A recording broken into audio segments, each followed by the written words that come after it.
بسم اللہ الرحمن الرحیم۔ السلام علیکم ورحمۃ اللہ وبرکاتہ۔ عزیز طلباء کرام، امید ہے آپ خیریت سے ہوں گے۔ بسم اللہ الرحمن الرحیم۔ بدایت المجتہد و نہایت المقتصد کا سبق نمبر 37 آج ہم زیر بحث لے کے آئیں گے۔ آج کے سبق کا عنوان کتاب النکاح الباب الثانی، الباب الثانی میں سے الرکن الثانی اور الرکن الثانی میں سے الفصل الثالث کی تفصیل اور الفصل الثالث میں سے الموضوع الثانی، اس کے بارے میں اس کو ہم زیر بحث لے کے آئیں گے۔ اس کے بارے میں گفتگو کریں گے، سیکھنے کی، سمجھنے کی اور جاننے کی کوشش کریں گے انشاءاللہ۔ آج کا سبق شروع کرنے سے قبل گزشتہ سبق کا خلاصہ دہرا لیتے ہیں اور یہ جان لیتے ہیں کہ گزشتہ سبق میں ہم نے کون سی چیزیں سیکھنے کی، سمجھنے کی اور جاننے کی کوشش کی۔ گزشتہ سبق میں الحمدللہ ہم نے کتاب النکاح الباب الثانی الرکن الثانی، اس میں سے الفصل الثالث کی تفصیل اور الفصل الثالث کی تفصیل میں سے بھی الموضوع الاول کا اختتامی حصہ، جو آخری چیزیں ہماری رہ چکی تھی اس میں سے سمجھنے والی، اس کے بارے میں ہم نے جاننے کی کوشش کی۔ گزشتہ سبق کا ہمارا جو عنوان تھا وہ الموضوع الاول میں سے چھٹا مسئلہ جو ہم پڑھ رہے تھے، جس کا عنوان اور ٹائٹل ہم نے یہ رکھا، یہ اس کے بارے میں رکھا کہ حق مہر کی ادائیگی میں تعجیل یا تاخیر کا کیا حکم ہے۔ تعجیل اور تأجیل، عین کے ساتھ اور حمزہ کے ساتھ۔ تعجیل عجلت سے، جلدی کے معنی میں، اور حمزہ کے ساتھ تاخیر مؤخر کرنے کے معنی میں۔ اس کے حوالے سے ہم نے فقہا کے اقوال، آراء، سبب اختلاف، ادلہ کو جاننے کی کوشش کی کہ کیا حق مہر میں وہ ادا کرنے کے حوالے سے کیا حکم ہے، جلدی کا حکم ہے یا مؤخر کرنے کا حکم ہے۔ اگر جلدی کا حکم ہے تو کتنی جلدی اس میں ہونی چاہیے، اگر تاخیر کا حکم ہے، مؤخر کرنے کی اجازت ہے تو کتنی تاخیر ہے اس میں۔ اس کے حوالے سے گزشتہ سبق میں ہم نے الحمدللہ جاننے کی کوشش کی، اور اس کے ساتھ ساتھ چونکہ یہ ہمارا اختتامی سبق تھا تو ہم نے اس کے ساتھ ساتھ الموضوع الاول کا ایک اجمالی خاکہ بھی دیکھا، جس میں ہم نے الموضوع الاول کے تمام مسائل کی جو ابتدائی عبارتیں ہیں ان کا ایک اجمالی خاکہ ہم نے دیکھ لیا کہ ہم نے کون کون سے مسائل اس موضوع میں الموضوع الاول میں ہم نے پڑھنے کی، سیکھنے کی اور جاننے کی کوشش کی ہے۔ اور پچھلے سبق میں ہم نے اس کے بعد جو ہے وہ الموضوع الثانی، یعنی جو الموضوع الاول کے بعد آگے الموضوع الثانی ہے الباب الثانی میں سے، اس کا تعارف حاصل کرنے کی کوشش کی۔ آج کے سبق میں انشاءاللہ العزیز جو چیزیں ہم سیکھیں گے، سمجھیں گے اور جاننے کی کوشش کریں گے وہ بھی الباب الثانی الرکن الثانی سے الفصل الثالث کی تفصیل میں سے الموضوع الثانی ہوگا، اور الموضوع الثانی کی جو تفصیل ہے وہ آج انشاءاللہ العزیز ہم جاننے کی کوشش کریں گے۔ اور اس میں جو ہمارا بنیادی طور پہ مسئلہ زیر بحث آئے گا وہ یہی ہوگا کہ حق مہر جو ہے اس کو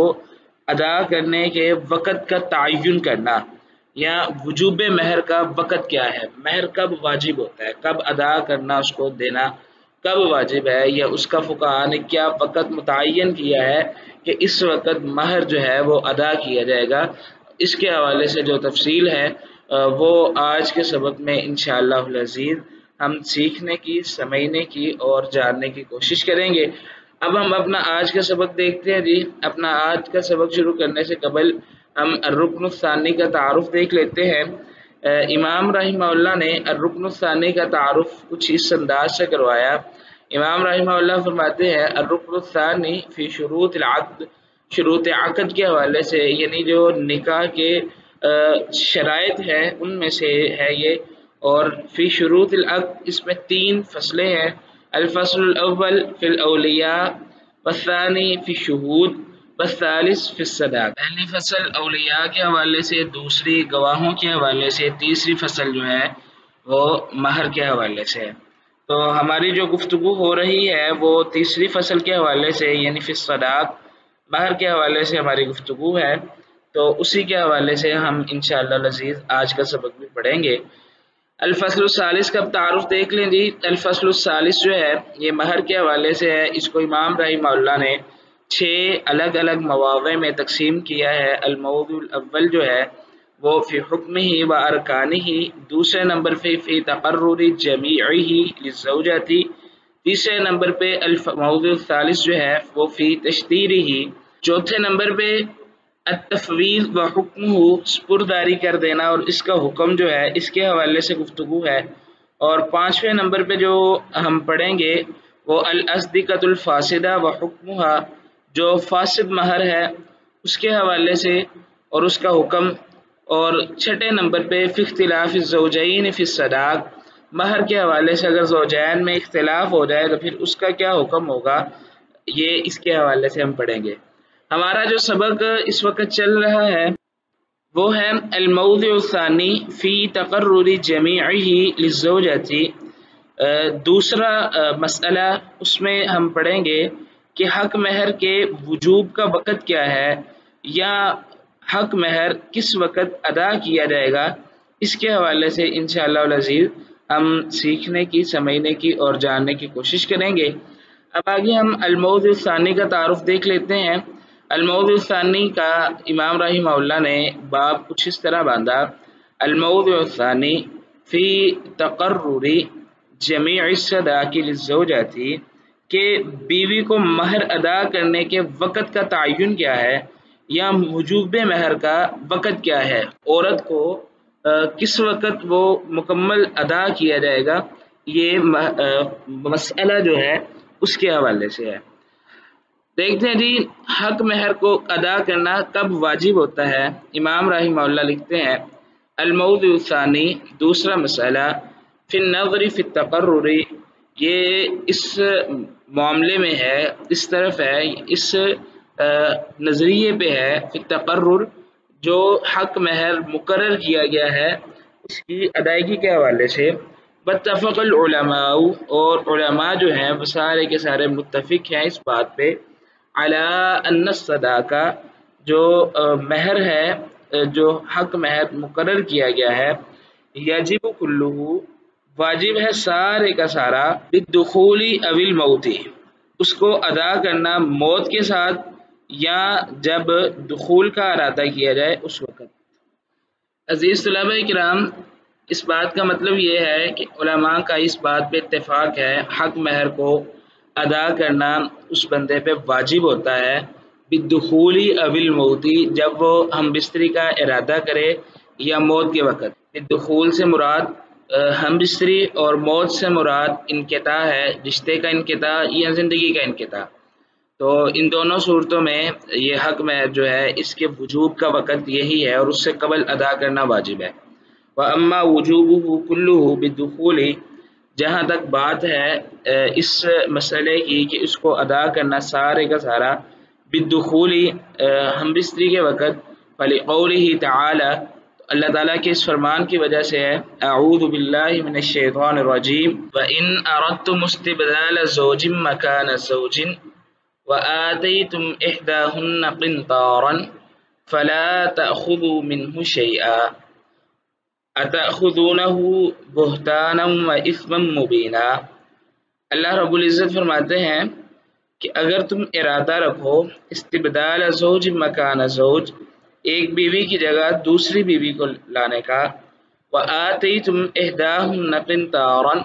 اور تم نے ان میں سے کسی کو ایک بڑا خزانہ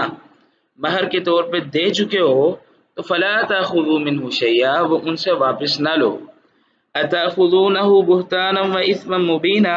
کیا تم اسے بہتان لگا کر یا صریح گناہ کر کے واپس لینا چاہ رہے ہو؟ تو اس آیت میں جو اللہ رب العزت فرما رہے ہیں اس کا مطلب یہ ہے کہ وآتیتم احداہن قنطارا، اور تم دے چکے ہوئے ہو ایک خزانہ مہر کے طور پہ، اتاخذونہ بہتانا و اثما مبینا، بہتان کے ساتھ یہ صریح گناہ کے بدلے میں ان سے لوگے۔ تو ایسی صورت میں یہاں سے جو چیز ثابت ہو رہی ہے وہ یہ ہے کہ ہم بستری کے وقت مہر جو مقرر کیا گیا تھا وہ ادا کر دیا گیا ہے۔ اب جب رشتہ ختم ہو رہا ہے تو اللہ رب العزت کا یہ فرمانا کہ تم پہلے دے چکے ہو وہ واپس کیسے لوگے جب تم خود رشتہ ختم کرنا چاہ رہے ہو۔ وَأَمَّا وُجُوبُهُ بِالْمَوْتِ، اور جہاں تک مہر کے موت کے ساتھ تعلق ہے مہر کا، یعنی کہ مہر کو ادا کرنا واجب ہے بالموت، موت کے وقت، تو مصنف رحمہ اللہ اس مسئلہ میں فرماتے ہیں کہ فلا عالم الآن فی دلیلا مسموعا، میرے علم میں کوئی ایسی دلیل موجود نہیں ہے جو میں نے سنی ہو اس مسئلہ میں، الا سوائے اس کے کہ انعقاد اجماع علی ذلک، کہ اس بات پر جو اجماع ہے فقہا کا وہ منعقد ہو چکا ہے کہ فقہا کے نزدیک مہر ادا کرنے کا ایک وقت یہ بھی ہے کہ وہ موت سے قبل یہ مہر ادا کر دے۔ واختلفوا، اور جہاں پر فقہا کا اختلاف ہوا، اب اس چیز کا امام رحمہ اللہ ذکر کرتے ہیں اور لکھتے ہیں کہ واختلفوا، اور انہوں نے اختلاف کیا کہ حل من شرط وجوبہ مع الدخول المسیس ام لیس ذلک من شرطہ، اختلاف اس بات پہ ہے کہ حل من شرط وجوبہ، کیا حق مہر کے واجب ہونے کی شرائط میں سے کوئی ایسی شرط ہے یا نہیں، اور وہ شرط کیا ہے، مع الدخول المسیس ام لا، کیا یہ ایسی کوئی شرط ہے کہ جب وہ خلوت اختیار کریں تو اس میں المسیس یعنی ہم بستری کا ہونا لازمی ہے۔ المسیس کا مطلب جو لغوی اعتبار سے ہے وہ لمس سے ہے، یعنی چھونے کے معنی میں، المسیس ہاتھ کے ساتھ چھونے کے معنی میں یہ لفظ مستعمل ہے، لیکن اس سے جو استعارتاً جو معنی مراد لیا جاتا ہے وہ جماع کا ہے، یعنی ہم بستری کا ہے۔ تو امام رحمہ اللہ فرماتے ہیں جو اختلاف ہے وہ اس بات پہ ہے، کیا حق مہر کے واجب ہونے کی شرائط میں سے کوئی ایسی شرط ہے کہ جب وہ الگ خلوت اختیار کریں تو المسیس ام لیس ذالک من شرطہ، کہ خلوت میں وہ لازمی طور پر جماع کریں گے تو پھر وہ مہر واجب ہوگا، کوئی ایسی شرط ہے یا لیس ذالک من شرطہ، یا ایسی شرط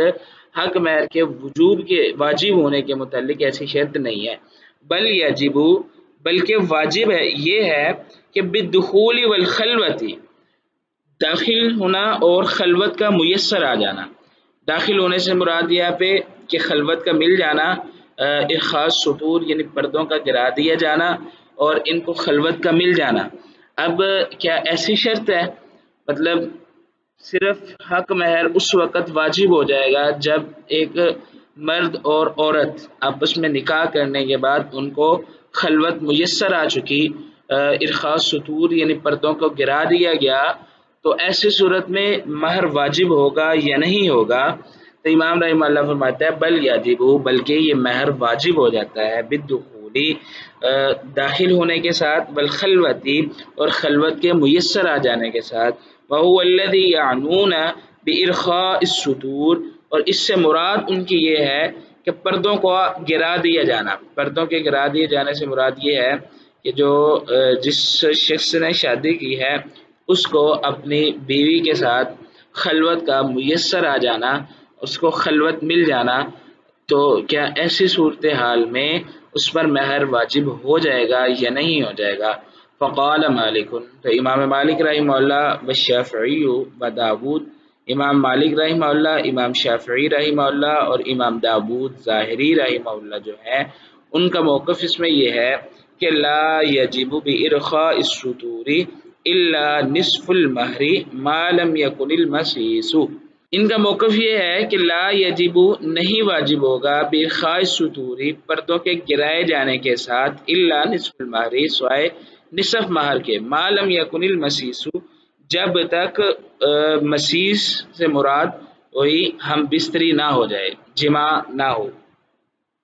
اب یہاں پر امام ابن رشد رحمہ اللہ جو ہیں انہوں نے ایک مسئلہ کی طرف اشارہ کیا، اور وہ مسئلہ یہ ہے کہ حق مہر کے ادا کرنے کا جو واجب ہونا ہے، حق مہر کی ادائیگی کا جو وجوب ہے وہ کس وقت ہوگا۔ اب اس میں ہمارے پاس دو صورتیں سامنے ہیں۔ نمبر ایک کہ انسان کو خلوت میسر آئی لیکن اس نے جماع یا ہم بستری نہیں کی۔ نمبر دو، اس نے جماع یا ہم بستری کر لی۔ اب امام رحمہ اللہ فرماتے ہیں اگر تو پہلی صورت ہو خلوت کا میسر آ جانا، لیکن ہم بستری کا نہ کرنا، ارخاء سطور ہے، دخول ہوا ہے، دخول سے مراد دونوں آپس میں ملے ہیں، یعنی وہ خالی ہیں۔ پہلی حالت میں جو امام رحمہ اللہ فرما رہے ہیں وہ یہی ہے کہ وہ بالکل خلوت ہے، دونوں ایک دوسرے کو ملے ہیں، لیکن جو تعلقات زوجیت ہیں وہ انہوں نے قائم نہیں کیے۔ دوسری شکل یہ ہے ملے ہیں، خلوت بھی میسر ہے، تعلقات زوجیت بھی انہوں نے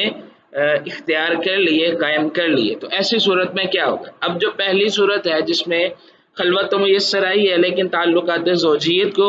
قائم نہیں کیا گیا، تو ایسی صورت میں امام مالک رحمہ اللہ، امام شافعی رحمہ اللہ اور داود ظاہری رحمہ اللہ ان کا موقف یہ ہے کہ اس سے مکمل مہر واجب نہیں ہوگا، مکمل مہر کی ادائیگی نہیں ہوگی، الا نصف المہر، صرف آدھا مہر ہی ادا کیا جائے گا۔ آدھا مہر جو اللہ رب العزت نے قرآن مجید میں فرمایا، اعوذ باللہ من الشیطان الرجیم وَإِن طَلَّقْتُمُوهُنَّ مِن قَبْلِ أَن تَمَسُّوهُنَّ وَقَدْ فَرَضْتُمْ لَهُنَّ فَرِيضَةً فَنِصْفُ مَا فَرَضْتُمْ، اس آیت کو دلیل بنا کے امام شافعی رحمہ اللہ، امام مالک رحمہ اللہ اور امام داود ظاہری رحمہ اللہ جو ہیں ان کے نزدیک نصف مہر جو ہے وہ واجب ہوگا، کیونکہ خلوت اگرچہ میسر آئی ہے لیکن تعلقات زوجیت کے قائم نہ ہونے کی وجہ سے وہ اسی معنی میں ہوگی عورت کہ یہ نکاح ہوا ہے اور مہر مقرر بھی کیا گیا ہے لیکن تعلقات زوجیت سے قبل طلاق کا ارادہ کر لیا گیا ہے، تو پھر نصف مہر ہے۔ لیکن وقال ابو حنیفہ رحمہ اللہ تعالی، امام ابو حنیفہ رحمہ اللہ جو ہے ان کے نزدیک یہ ہے کہ یجب المہر بالخلوۃ نفسہا، صرف خلوت کے میسر آ جانے کے ساتھ پورے کا پورا مہر ادا کرنا جو ہے وہ واجب ہو جاتا ہے۔ اب پہلا جو گروہ تھا، پہلا فریق جو تھا ان کے نزدیک یہ تھا کہ لا یثبت المہر جمیعہ الا بالمسیس، کہ مہر نہیں ادا کیا جائے گا یا اس کا وجوب ثابت نہیں ہوگا الا بالمسیس، مگر تعلقات زوجیت سے۔ عزیز طلباء کرام، یہاں پہ ایک بنیادی بات سمجھیے، فریق اول ہو یا فریق ثانی، ان دونوں کے نزدیک مہر کو ادا کرنے میں کوئی دو رائے نہیں ہے، دونوں کے نزدیک مہر ادا کرنا ہی کرنا ہے، لیکن اختلاف اس بات پہ ہے کہ مکمل ادا کرنا ہے یا نصف ادا کرنا ہے۔ امام شافعی، امام مالک، امام داود ظاہری رحمہ اللہ جو ہے ان کے نزدیک نصف مہر ادا کرنا ہے جو فریق اول ہے۔ اگر مسیس ہو جائے یعنی تعلقات زوجیت کو قائم کر لیا جائے، ایسا معاملہ بن جائے، تو پھر ایسی صورت میں مکمل مہر ادا کرنا ہے، لیکن جب تک مسیس نہیں ہے تو اس وقت تک مکمل مہر ادا کرنا جو ہے وہ واجب نہیں ہے۔ تو وہ امام رحمہ اللہ فرما رہے ہیں کہ ایک طرف وہ فریق اول ہے اور دوسری طرف فریق ثانی، یعنی امام ابو حنیفہ رحمہ اللہ تعالی کا موقف ہے کہ اگر خلوت میسر آ گئی، کچھ ہوا ہے یا نہیں ہوا، صرف دروازوں کو بند کر دیا گیا اور پردوں کو گرا دیا گیا، تو ایسی صورت میں یہ مکمل مہر جو ہے یہ واجب ہو جائے گا، اگرچہ تعلقات زوجیت قائم نہیں کیے گئے۔ اور اس مذہب میں امام ابو حنیفہ رحمہ اللہ کا یہ مذہب ہے، اور اس کے علاوہ امام احمد بن حنبل رحمہ اللہ کے بارے میں بھی یہی مذہب مروی ہے، اور بعض اثر ایسے بھی موجود ہیں جن سے یہ معلوم ہوتا ہے کہ صحابہ کرام رضوان اللہ علیہ مجمعین میں سے بھی بعض صحابہ کا یہی مذہب تھا اور وہ بھی اسی مذہب کو قائل اور فائل تھے۔ اب آگے ہم دیکھتے رہی، وقال ابو حنیفہ رحمہ اللہ تعالی، امام ابو حنیفہ رحمہ اللہ فرماتے ہیں کہ یجب المہر بالخلوۃ نفسہا، صرف خلوت کے ساتھ مکمل مہر واجب ہو جائے گا، الا ان یکون محرما او مریضا او صائما فی رمضان، مگر اس کے کہ ان یکون محرما، وہ حالت احرام میں ہو یا مریض ہو، او صائما فی رمضان، یا رمضان کا روزہ رکھا ہوا ہو، او کانت المرأۃ حائضا، یا وہ عورت جو ہے وہ حائضہ ہو۔ اب امام رحمہ اللہ فرما رہے ہیں کہ اس بندے کو خلوت میسر آئی اور وہ ملا بھی، لیکن ایسی صورتحال میں اس نے احرام باندھا ہوا ہو یا وہ بندہ ایسا بیمار ہو کہ وہ تعلقات زوجیت کو قائم کرنے کے لائق ہی نہ ہو، یا کوئی ایسی صورت بن جائے کہ شادی تو ہوئی ہے، مہر بھی مقرر ہوا ہے، لیکن اس کی صحت اس قدر خراب ہے کہ وہ اس قابل نہیں رہا، یا رمضان کے روزوں کی وجہ سے یا عورت کے حائضہ ہونے کی وجہ سے، جب ایسی صورتحال ہو تو پھر مکمل مہر کو ادا کرنا وہ ضروری نہیں ہے۔ وقال ابن ابی لیلہ، اور ابن ابی لیلہ رحمہ اللہ تعالی جو ہے وہ کہتے ہیں یجب المہر کلہ، سارے کا سارا مہر جو ہے وہ واجب ہو جائے گا، بالدخول خلوت کے ساتھ ہی، ولم یشترط فی ذلک شیئا، اور انہوں نے اس میں کسی قسم کی اور کوئی شرط قائم نہیں کی۔ اب یہاں پہ ہمارے پاس تین رائے اور تین جو فریق ہیں وہ آ چکے۔ نمبر ایک، امام مالک رحمہ اللہ، امام شافعی اور امام داود ظاہری رحمہ اللہ، ان کے نزدیک جب تک مسیس معلوم یکن المسیس، جب تک تعلقات زوجیت قائم نہ ہو تو مکمل مہر واجب نہیں ہے۔ دوسرا فریق جو ہے امام ابو حنیفہ رحمہ اللہ تعالی، اور ان کے رائے کے ساتھ امام احمد کے بارے میں بھی مرویات ہیں، اور بعض صحابہ کے حوالے سے بھی یہ رائے موجود ہے کہ ان کا بھی یہی موقف تھا۔ تیسرے نمبر پہ ابن ابی لیلہ رحمہ اللہ ہے،